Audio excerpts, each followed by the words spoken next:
Halo, selamat berjumpa lagi dengan saya Hendra Gunawan dalam Daftar Putar Bermatematika seri 2. Video ini saya buat khusus untuk mahasiswa yang saya asuh, yaitu mahasiswa TPB K01, tetapi juga mungkin berguna buat mahasiswa TPB ITB kelas lainnya. Nah, dalam tutorial bab turunan ada soal yang menarik, yaitu soal ini.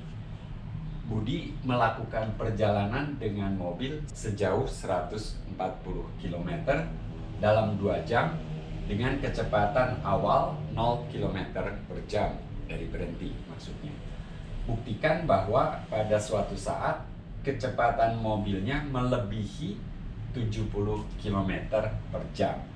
Nah, soal ini tentunya terkait dengan teorema nilai rata-rata yang menyatakan jika f adalah fungsi dari selang tutup AB ke R yang bersifat kontinu dan turunannya ada untuk setiap X di antara A dan B, maka mestilah terdapat bilangan C di antara A dan B sedemikian sehingga f aksen C sama dengan FB min FA per B min A, laju rata-rata dari F. Jadi kalau F dibayangkan sebagai fungsi posisi, maka teorema nilai rata-rata ini menyatakan bahwa pada suatu saat kecepatannya mestilah sama dengan laju rata-ratanya. Nah, bagaimana menjawab soal ini? Saya sudah menulis sebagian di sini. Pertama, pastinya kita akan menggunakan teorema nilai rata-rata ini. Nah, menurut teorema nilai rata-rata, terdapat C di antara 0 dan 2, sedemikian sehingga kecepatannya pada saat C tersebut sama dengan, jadi di sini A sama dengan 0 dan B sama dengan 2, dan nilai FA sama dengan 0, FB sama dengan 140. Jadi kecepatan rata-ratanya sama dengan 140 per 2 yang sama dengan 70 km per jam. Sebutlah itu sebagai VC. Nah, ini belum menjawab apa yang diminta. Kita ingin membuktikan bahwa pada suatu saat kecepatannya melebihi 70 km per jam. Nah, untuk itu kita pilih bilangan C tadi, tapi kita harus memilih bilangan C yang terkecil. Ilustrasinya seperti ini. Jadi dari kecepatan awal 0, kemudian bertambah, entah seperti apa, dan pada saat C tersebut kecepatannya 70.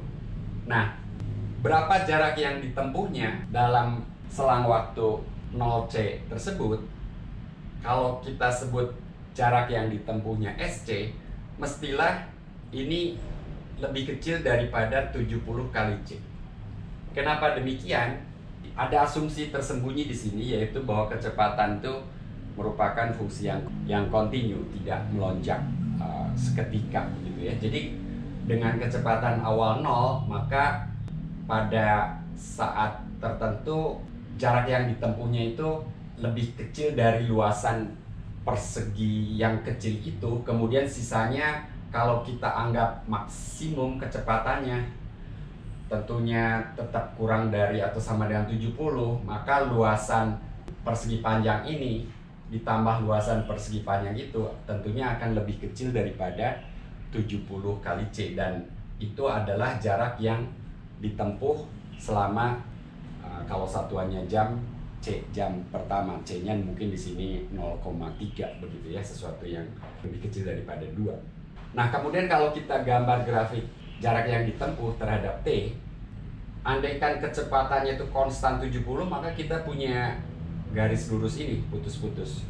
Tetapi kita tahu bahwa mobilnya bergerak dengan kecepatan awal 0, jadi kira-kira grafiknya seperti itu, dan jarak yang ditempuh pada saat C lebih kecil daripada 70C katakanlah di situ, maka grafiknya kira-kira seperti ini, kemudian bertambah dan selanjutnya mencapai 140.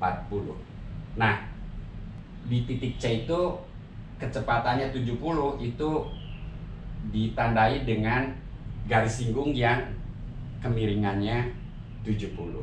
Nah, tetapi tentu saja ini bukan jawaban yang diharapkan. Kita harus membuktikan bahwa ada suatu saat di mana mobilnya melaju dengan kecepatan lebih besar daripada 70 km per jam.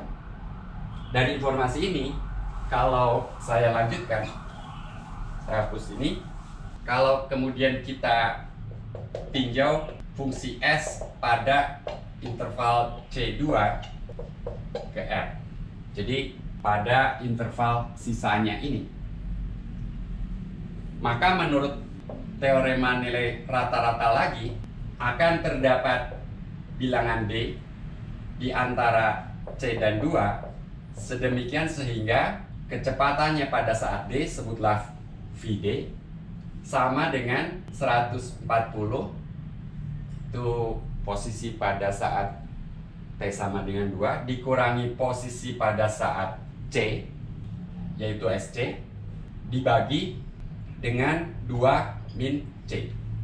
Nah, tetapi kita tahu bahwa SC lebih kecil daripada 70C. Jadi ini mestilah lebih besar daripada 140 dikurangi 70C per 2 dikurangi C. Dan ini sama dengan 70. Jadi ada D di antara C dan 2 sedemikian sehingga kecepatannya yaitu Vd lebih besar daripada 70. Dengan demikian kita telah membuktikan apa yang diinginkan. Oke, semoga penjelasan ini dapat dipahami. Dan oh ya, selamat ujian hari Sabtu 29 Oktober 2022. Semoga sukses ya ujiannya. Saya berhenti di sini. Sampai jumpa di video berikutnya. Salam.